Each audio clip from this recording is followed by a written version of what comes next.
की इमेज थी 4, 4 की इमेज थी 1। अब यहाँ पे हमारे पास 1 की इमेज क्या 4, 2 की इमेज क्या 1, 3 की इमेज क्या 2, 4 की इमेज क्या 3। तो ये क्या आ गया हमारे पास इन्वर्स। इन्वर्स की प्रॉपर्टी क्या होती है हमारे पास, तो इन्वर्स की प्रॉपर्टी होती है एफ इंटू एफ का इन्वर्स इक्वल्स टू क्या आना चाहिए, आइडेंटिटी परम्यूटेशन। अब हम देखते हैं कि हमारे पास जो परम्यूटेशन होता है उसका ऑर्डर क्या होता है। इसको फाइंड आउट करने के लिए हमारे पास क्या होना चाहिए, क्रमचय एफ की कोटि n कहलाएगी। यदि n क्या है, छोटे से छोटा धनात्मक पूर्णांक इस प्रकार से एग्जिस्ट करता हो कि हम अगर f की पावर n करें तो क्या आ जाए हमारे पास आइडेंटिटी, यानी कि आपको हम कितनी बार मल्टीप्लाई करें कि हमारे पास आइडेंटिटी एलिमेंट आ जाए, वही क्या होती है हमारे पास परम्यूटेशन ग्रुप की कोटि, यानी कि उसका ऑर्डर होती है। जैसे कि हमारे पास एक एग्जांपल दिया हुआ है, इसको समझते हैं। जैसे कि हमारे पास 1 की इमेज 3 है, 3 की 2 है, 2 की 1 है, 4 की 4 है। तो इसका हम सबसे पहले साइकिल बनाएंगे।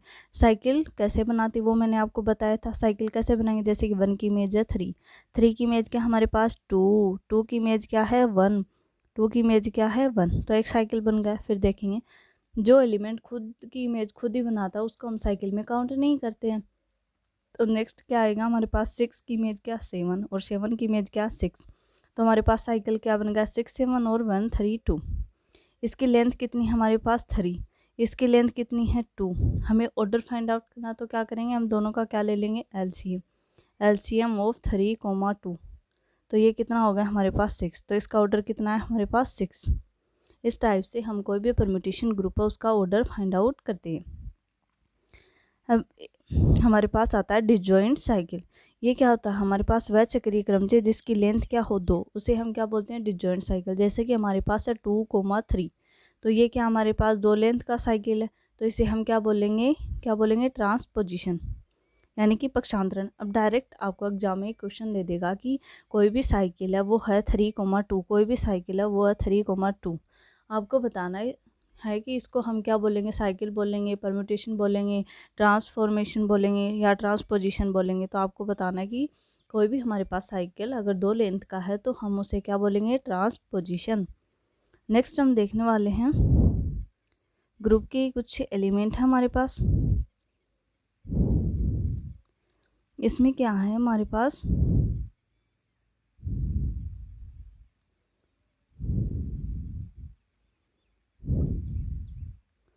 ये कुछ प्रॉपर्टी हैं, इसको प्रूव कर रखा है। उसके बाद हमें निकालना है जैसे कि पक्षांतरणों की संख्या कितनी है। चक्रीय क्रमचय हमारे पास है F = 1 3 2 और 4 5 साइकिल बना लिया। हमारे पास पक्षांतर देखने यानी कि डिसजॉइंट साइकिल कितने होंगे इसमें। तो हमें साइकिल बनाने के लिए हम क्या करेंगे, जैसे कि हमारे पास है 1 3 2, तो हम पहले इन 2 को करवाएंगे, फिर इन 2 को, फिर इन 2 को, ऐसे चलते जाएंगे और हमारे पास जो डिसजॉइंट साइकिल है वो आ जाएंगे। जैसे कि इसका क्या बना, एक तो 1, 2 बन गया, एक 1, 3 और एक 4, 5। तो इसमें पक्षांतरों की संख्या कितनी हमारे पास 3। सबसे पहले हमें इवन और ऑड परम्यूटेशन फाइंड आउट करना होता है, तब भी हम क्या करते हैं डिसजॉइंट साइकिल बनाएंगे। अगर हमारे पास कोई डिसजॉइंट साइकिल है वो हमारे पास 3 आ रहे हैं यानी कि ऑड आ रहे हैं तो ऑड परम्यूटेशन होगा, अगर वो इवन आ रहे हैं तो हमारे पास क्या होगा इवन परम्यूटेशन।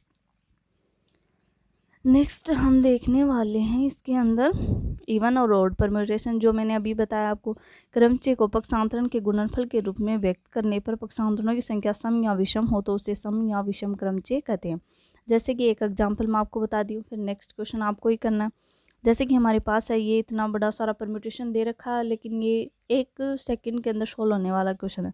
सबसे पहले हम इसके साइकिल लिखेंगे। जैसे कि 1 की इमेज क्या है 3, अब देखेंगे 3 की इमेज क्या है 2, अब देखेंगे 2 की इमेज क्या 4, 4 की इमेज क्या आ गई 1। तो एक साइकिल कंप्लीट हो गया। अब नेक्स्ट देखेंगे हम 5 की इमेज क्या है 9, 9 की इमेज क्या हमारे पास 7, 7 की इमेज क्या 6, 6 की इमेज क्या 8 और 8 की इमेज क्या हमारे पास 5। तो ये 2 साइकिल बन गए। अब हम इसके क्या लिखेंगे डिसजॉइंट साइकिल, तो वो क्या होंगे 1 4। डिसजॉइंट साइकिल क्या होंगे हमारे पास, तो वो होंगे 1 4 फिर 1 2 फिर 1 3 आ गया। इसके क्या हो जाएंगे 5 8 5 6 5 7 एंड 5 9। तो कितने साइकिल बने 1 2 3 4 5 6 7 बने। तो ये क्या हमारे पास ऑड परम्यूटेशन, ये क्या बन गया हमारे पास odd permutation. Even permutation, odd permutation और परम्यूटेशन के ऑर्डर से डायरेक्ट एग्जाम में क्वेश्चन पूछे जाते हैं। इसको आपको अच्छे से प्रैक्टिस करनी है क्वेश्चन की। हम यहाँ पे कंप्लीट जो भी हमारी थ्योरी होगी उसको पढ़ेंगे, फिर उसका एग्जांपल देखेंगे। एक बार कंप्लीट थ्योरी हो जाएगी उसके बाद हम मैक्सिमम नंबर ऑफ क्वेश्चन हैं इसके सोल्व करने वाले हैं, कौन कौन से एग्जाम में किस टाइप से क्वेश्चन आए। एक बार मैंने आज आपको ये थ्योरी पढ़ाई है कि परम्यूटेशन ग्रुप क्या होता है, उसका मल्टीप्लाई कैसे करते हैं, उसका इन्वर्स कैसे निकालते हैं, फिर मैंने बताया आपको उसका ऑर्डर कैसे फाइंड आउट करते हैं, फिर क्या बताया आपको इवन और ऑड परम्यूटेशन। तो इससे रिलेटेड पिछले एग्जाम में जितने भी क्वेश्चन आए वो आपको आज क्या करना है, उनको सोल्व करना और देखना है कि मैम ने जो थ्योरी पढ़ाई है उसमें से हमें कितना समझ में आया। मैथ्स में क्या होता है, हम थ्योरी पढ़ लेते हैं और सोचते हैं क्वेश्चन हो जाएगा, लेकिन मैथ में हम जितनी प्रैक्टिस करेंगे तो हमारी थ्योरी है वो उतनी ज़्यादा याद होगी। ऐसी थ्योरी हम याद नहीं कर सकते, बट हमने कोई क्वेश्चन किया उसमें हमें कोई कॉन्सेप्ट समझ में नहीं आया, फिर हमने दोबारा से थ्योरी को देखा तो वो अच्छे से रिमेंबर हो जाती है। मैथ में हम जितनी ज़्यादा प्रैक्टिस करते हैं वो हमारे लिए उतनी ही बेनिफिट करती है। जैसे कि ये एग्जाम्पल है, इसको आपको होमवर्क में करना है और मुझे कमेंट करके बताना है कि आपको ये क्वेश्चन जो इवन ऑड परम्यूटेशन वाला है समझ में आया या नहीं आया। अब हम इसकी थ्योरी पढ़ने वाले हैं। तस्मक क्रमचे को सदैव दो पक्षांतरों के गुणनफल के रूप में रिप्रेजेंट करते हैं, अतः आइडेंटिटी परम्यूटेशन हमेशा क्या होता है, इवन परम्यूटेशन। तो ये डायरेक्ट स्टेटमेंट बन गया, तो हम इसको बार बार प्रूव तो नहीं करेंगे, तो हमें डायरेक्ट कुछ थ्योरम होती है वो डायरेक्ट लर्न होने से एग्जाम में हमारे पास जो टाइम है वो कंज्यूम हो जाता है। बहुत सारे क्वेश्चन ऐसे होते हैं जिनको हम डायरेक्ट टिक कर सकते हैं जो भी थ्योरम्स वगैरह उनको लर्न करके, क्योंकि DSSS भी जैसे एग्जाम में तो हमारे पास टाइम ही नहीं होता। अगर हम प्रूव करने लग जाएंगे तो हमारे क्वेश्चन है वो छूट जाएंगे। इस वजह से ग्रेजुएशन की थ्योरी में से डायरेक्ट क्वेश्चन आते हैं। इन स्टेटमेंट को हम क्वेश्चन के जरिए बार बार प्रैक्टिस करेंगे तो ये हमें अच्छे से याद हो जाएगी। तो हमारे पास जो इवन परम्यूटेशन किसे कहेंगे, आइडेंटिटी परम्यूटेशन, वो हमारे पास क्या होता है, हमेशा इवन परम्यूटेशन होता है। फिर कुछ प्रॉपर्टी हैं, जैसे कि समक्रमचे को समक्रमचे से मल्टीप्लाई करेंगे तो इवन परम्यूटेशन ही आएगा। अगर हम ओड को ओड से मल्टीप्लाई करते हैं तब हमारे पास इवन परम्यूटेशन आता है, बट हम अगर इवन को ओड से मल्टीप्लाई करते हैं तब हमारे पास क्या आता है, ओड परम्यूटेशन। ओके, अब हम पढ़ते हैं अल्टरनेटिंग ग्रुप। अल्टरनेटिंग ग्रुप में हमारे पास क्या होता है, एन अवयवों के समुच्चय पर परिभाषित सभी समक्रमचों का समुच्चय क्रमचय गुणन संक्रिया के लिए ग्रुप होता है, जिसे एकांतर ग्रुप कहते हैं। और इसे हम किससे रिप्रेजेंट करते हैं, ए ऑफ एन से रिप्रेजेंट करते हैं। इसमें सबसे इंपॉर्टेंट क्या होता है, एकांतर ग्रुप का ऑर्डर निकालना। एकांतर ग्रुप का ऑर्डर हम कैसे फाइंड आउट करेंगे, order of N, order of A N equals to होता है हमारे पास फैक्टोरियल एन अपॉन में 2। कोई भी एकांतर ग्रुप दे दे उसका ऑर्डर पूछे तो हम डायरेक्ट इस फॉर्मूले से निकाल सकते हैं, जो कि वेरी वेरी इंपॉर्टेंट है हमारे लिए। एग्जाम में डायरेक्ट फॉर्मूला ही पूछ सकते हैं या फिर इसे क्वेश्चन भी पुटअप कर सकते हैं। जैसे कि आपसे पूछा कि 5 ऑर्डर का एकांतर ग्रुप है, वो 5 एलिमेंट का कोई एकांतर ग्रुप है तो उसका ऑर्डर क्या होगा, तो फैक्टोरियल 5 अपॉन में 2 यानी कि 60। हम डायरेक्ट इस फॉर्मूले से निकाल सकते हैं, ऐसे हम नहीं सोल्व कर सकते इसको।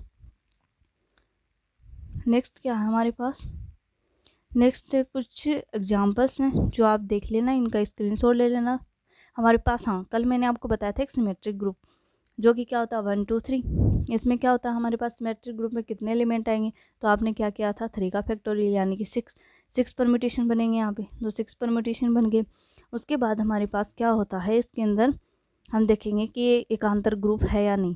तो सबसे पहले इसको हमने संक्रिया करवाई, इसको मान लिया अल्फ़ा 1, इसको मान लिया अल्फ़ा 2, इसको अल्फ़ा 3। ये जो हमारे परम्यूटेशन हैं इसको हमने अल्फ़ा 1, इसको अल्फ़ा 2, इसको अल्फ़ा 3 रिमेंबर कर लिया। फिर हमने क्या बनाई, संक्रिया सारणी बनाई अल्फ़ा 1, अल्फ़ा 2 और अल्फ़ा 3 की। इसमें सबसे पहले हमारे पास क्या है, ये बाइनरी ऑपरेशन की कंडीशन फुलफिल करता है, ये एसोसिएटिव प्रॉपर्टी को फुलफिल करता है क्योंकि ये ग्रुप है। प्रतिलोम इन्वर्स भी एग्जिस्ट करता है और इसके अंदर कम्यूटेटिव भी ग्रुप। A3 क्रमचय गुणन के लिए अबेली ग्रुप होता है, जिसे ही हम क्या बोलते हैं, एकांतर ग्रुप होते हैं। A3 है वो क्या होता है, क्रमचय गुणन के लिए हमारे पास क्या होता है, अबेलियन ग्रुप होता है, जिसे हम क्या बोलते हैं, एकांतर ग्रुप कहते हैं। नेक्स्ट हम देखने वाले हैं साइक्लिक ग्रुप। तो ग्रुप ऑर्डर ऑफ G3 है, अतः A3 चक्रीय ग्रुप है, इसके जनक क्या हो गए अल्फ़ा 2 और अल्फ़ा 3। साइक्लिक ग्रुप क्या होता है, ग्रुप का ऐसा एलिमेंट जिसमें ग्रुप का ऑर्डर और उस एलिमेंट का ऑर्डर क्या होना चाहिए, सेम होना चाहिए, तो वो क्या होता है हमारे पास साइक्लिक ग्रुप होता है। इसके अंदर कितने एलिमेंट ऐसे हैं, तो अल्फ़ा 2 और अल्फ़ा 3 का ऑर्डर है वो ग्रुप के ऑर्डर के बराबर है, तो ये क्या हमारे पास साइक्लिक ग्रुप भी होगा A3। फिर एक नोट पॉइंट है हमारे पास, विषम क्रमचयों का समुच्चय क्रमचय गुणन संक्रिया के लिए ग्रुप नहीं होता, क्योंकि 2 विषम क्रमचयों का गुणा है वो समक्रमचय होता है, क्रमचय गुणा द्वितीय संक्रिया नहीं होगी। इसने क्या बोला कि विषम क्रमचयों का जो सेट होता है वो क्रमचय गुणन संक्रिया के लिए क्या नहीं होता हमारे पास, ग्रुप नहीं होता क्योंकि दो विषम क्रमचियों का हम मल्टीप्लाई करते हैं तब हमारे पास क्या आता है, इवन परम्यूटेशन आता है। अतः इसके अंदर हमारे पास जो गुणा की द्वितीय संक्रिया है वो एग्जिस्ट नहीं करेगी, इस वजह से ये क्या नहीं होगा, हमारे पास परम्यूटेशन ग्रुप नहीं होगा। नेक्स्ट हम देखते हैं एग्जाम्पल हमारे पास। सबसे पहले हम थ्योरी पढ़ते हैं, उसका एग्जाम्पल समझ लेते हैं तो वो थ्योरी भी अच्छे से आ जाती है, हमें क्वेश्चन करने का तरीका वो भी अच्छे से समझ में आता है। तो सबसे पहले आपको क्या करना है, जैसे कि मैंने पढ़ा परम्यूटेशन ग्रुप क्या होता है, तो आपने परम्यूटेशन ग्रुप की डेफिनेशन है उसको अच्छे से पढ़ लिया। फिर प्रीवियस ईयर एग्जाम में आपसे किस टाइप के क्वेश्चन पूछे हैं उनकी प्रैक्टिस करना बहुत ज़्यादा ज़रूरी है। जैसे कि एफ इक्वल्स टू दे रखा 1 2 3 4 3 1 2 4, जितने एग्जाम्पल हो सकते हैं मैं थ्योरी के साथ करवाती हूँ। फिर जैसे हमारी ये थ्योरी कंप्लीट हो जाएगी उसके बाद 7 डेज होने के बाद हम क्वेश्चन प्रैक्टिस करेंगे कि हमें थ्योरी में से कितना लर्न है और कितना लर्न नहीं है। डेली आपको ये क्लास कितने बजे मिलती है, तो डेली आपकी ये क्लास 5 PM पे रेगुलर होगी और 10 से 15 मिनट की क्लास होगी, जिससे आपकी थ्योरी के कॉन्सेप्ट हैं वो भी अच्छे से रिवाइज होंगे और आपका ज़्यादा टाइम है वो भी वेस्ट नहीं होगा, क्योंकि आपके एग्जाम अभी पास में आने वाले हैं DSSS के। जैसे कि रोज इक्वल्स टू दे रखा है इन्होंने 1 2 3 4 1 3 4 2 और इसने पूछा है कि इसका साइकिल क्या होगा। तो मैंने आपको ग्रुप को इन्वर्स करना बताया था। इन्वर्स के लिए क्या किया, इन्होंने 1 3 4 2 को ऊपर लिखा, 1 2 3 4 को नीचे, इसको ऑर्डर में सेट कर दिया, तो ये क्या बन गया हमारे पास, एक ग्रुप। उसके बाद हमारे पास एक इम्पोर्टेंट इसमें है अल्फा इक्वल्स टू दे रखा, हमारे पास क्वेश्चन है 1 2 3 4 4 3 1 2 का कोई ग्रुप है कि छोटे से छोटा धनात्मक पूर्णांक है कि अल्फा की पावर के करें तो हमारे पास क्या आ जाए, आइडेंटिटी एलिमेंट आ जाए। तो हमारे पास उस के की वैल्यू क्या होगी, अल्फा की पावर के क्या है, आइए हमारे पास ऑर्डर ऑफ अल्फा क्या होगा, हमारे पास के होगा। तो सबसे पहले हमने अल्फा इक्वल्स टू क्या, हमारे पास 1 की इमेज 4 है, 4 की इमेज क्या 2 है, 2 की इमेज क्या हमारे पास 3 है। तो फर्स्ट और सेकंड से देखा, इसका भी ऑर्डर 4 इसका भी ऑर्डर 4, तो के की वैल्यू क्या आएगी, हमारे पास 4 आ गई। उसके बाद मोस्ट इम्पॉर्टेंट नोट पॉइंट है जिसको आपको अच्छे से लर्न करके रखना है, वो क्या है अभी बताती हूँ मैं आपको। सिमेट्रिक ग्रुप एसन में आर लंबाई के चक्रों की संख्या, आर कोटि के चक्रों की संख्या इक्वल्स टू क्या होती है, आर क्रम के अवयवों की संख्या। इसका फॉर्मूला क्या होता है, 1 अपॉन में आर फैक्टोरियल एन अपॉन में फैक्टोरियल एन माइनस आर। अब आपसे इससे रिलेटेड क्वेश्चन भी पूछ सकता है कि सिमेट्रिक ग्रुप है उसमें 2 लंबाई के चक्रों की संख्या कितनी होगी। कोई भी सिमेट्रिक ग्रुप है S4 उसके अंदर 3 लंबाई के चक्रों की संख्या क्या होगी, तो हम इस फॉर्मूले से डायरेक्ट निकाल सकते हैं। और ये फॉर्मूला CUT के एग्जाम में डायरेक्ट फॉर्मूला भी आया हुआ है। फॉर्मूला क्या है मैं एक बार फिर से रिकॉल करवा देती हूँ इसको। 1 अपॉन में आर लिखेंगे, अब फैक्टोरियल एन अपॉन में फैक्टोरियल एन माइनस आर क्या है, चक्रों की लंबाई, और एन क्या कितने का सिमेट्रिक ग्रुप है। जैसे कि S4 है यानी कि SN में बोल रखा, तो यानी कि यहाँ पे क्या आ जाएगा 4। इससे रिलेटेड कुछ एग्जाम्पल देखने बनता है, इससे रिलेटेड हम एग्जाम्पल देखेंगे, क्योंकि जब तक हम एग्जाम्पल नहीं करेंगे तो फॉर्मूला हमें डायरेक्ट समझ में नहीं आएगा। फॉर्मूला जब भी लर्न होता है फॉर्मूले से हम क्वेश्चन सोल्व करते हैं बार बार। जैसे कि S3 इक्वल्स टू 1 1 2, ये हमारे पास कोई ग्रुप दिया हुआ है। इसने पूछा कि S3 में 2 लंबाई के चक्रों की संख्या क्या है। S3 का ग्रुप तो आपको पता है तो आपने बना लिया। इसमें 1 होता है, 1 2 1 3 2 3 1 2 3 1 3 2 एलिमेंट होते हैं। ये मैंने परम्यूटेशन के स्टार्टिंग में S3 ग्रुप बताया था आपको। इसने बोला कि S3 में 2 लंबाई के चक्रों की संख्या, तो यहाँ पे हमने तुलना की तो n की वैल्यू क्या हमारे पास 3 है, r की वैल्यू क्या हमारे पास 2 है। तो फॉर्मूला क्या था हमारे पास, फॉर्मूला ये था हमारे पास कि 1 अपॉन में r का फैक्टोरियल यानी कि 2 का फैक्टोरियल, फैक्टोरियल n अपॉन में फैक्टोरियल 3 माइनस 2। तो 1 अपॉन 2 का फैक्टोरियल 1 अपॉन 2 फैक्टोरियल 3 यानी कि 6, 3 में से 2 गया तो 1, तो 2 को 3 यानी कि 2 लंबाई के चक्रों की संख्या कितनी है हमारे पास 3। कौन कौन से हैं, 1 2 1 3 एंड 2 3। आई बात समझ में। अब नेक्स्ट देखते हैं S3 में 3 लंबाई की चक्रों की संख्या। तो ये अभी आपको नोटबुक उठानी है और इसको फटाफट से सोल्व करना है। कौन सा फॉर्मूला, 1 अपॉन में 3 फैक्टोरियल 3 अपॉन में n माइनस यानी कि 3 माइनस 3 का फैक्टोरियल, जो क्या हो गया 0। फैक्टोरियल 0 की वैल्यू क्या होती है हमारे पास 1 होती है। तो 3 लंबाई के चक्रों की संख्या क्या आ गई हमारे पास 2, और वो कौन से होते हैं 1 2 3 एंड 1 3 2। ओके। ऐसे नेक्स्ट एग्जांपल हमारे पास सिमेट्रिक ग्रुप S5 में 2 लंबाई के चक्रों की संख्या क्या होगी, n = 5 है, r = 2 है, 1/r factorial n upon factorial n minus r। इसे हम डायरेक्ट सोल्व आउट कर सकते हैं। ये भी इसी से रिलेटेड। अब हमारे पास आज का लास्ट क्वेश्चन क्या है, स्टेटमेंट बेस्ड क्वेश्चन है, वो एग्जाम में थोड़ी से ज़्यादा आते हैं, इसीलिए हमारे पास थोड़ी है वो अच्छे से आनी चाहिए। इसमें बोल रखा है कि कौन सा है वो असत्य कथन है। प्रत्येक चक्कर एक क्रम से होता है, कोई भी साइकिल है वो क्या होता है, एक तरह का परम्यूटेशन होता है, जैसे कि 1 2 3।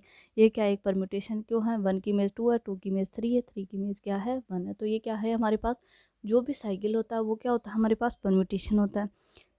P6 में 720 एलिमेंट है। मैंने आपको एलिमेंट निकालना कैसे बताया था, n का फैक्टोरियल।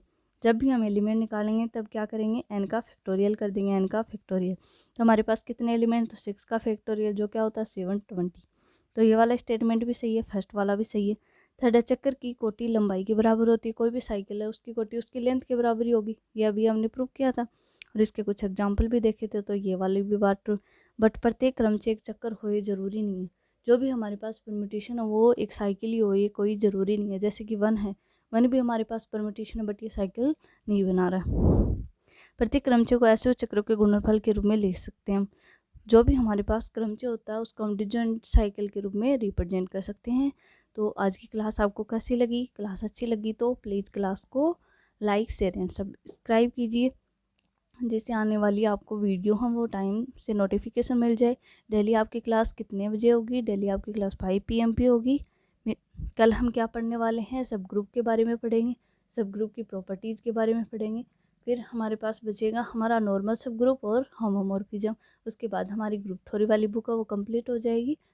उसके बाद हम क्या करेंगे, इसके 100 to 200 तक इसके क्वेश्चन प्रैक्टिस करेंगे, कौन कौन से एग्जाम में कौन से क्वेश्चन आए हुए हैं।